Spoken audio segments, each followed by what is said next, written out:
Assalamu alaikum. Bütün dünyadaki Türk kavmideki kıyırındaşlarım.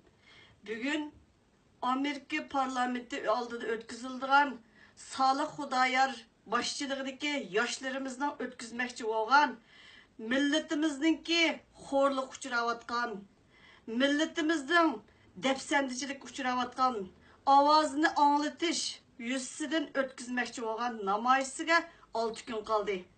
Bütün dünyadaki kıyarındaşlarım, bu teşkilat uyuşturmagan demey, Uygur'un avazını anlatış benim burcum, mecburiyetim dep durup aldığı çıkaylı. Meyli kaysı teşkilatının bulunuşunuzun kat'i nazar, kollan, Uygur davası, hemmimizin davası. Bu dava aldıda hemmimiz isyankar buluşumuz gerek.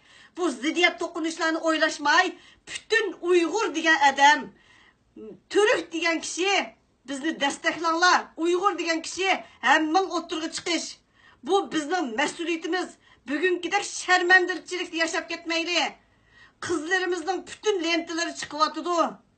Depsendi bulungan numus dep bileyli. Hemmimiz numus dep bileyli. Bu Ramazan uykusu ketmey. Ramazanda savap iş kılış diyen gap. Milletten üçün avaz çıkılış diyen nek şu savap. Rahmet.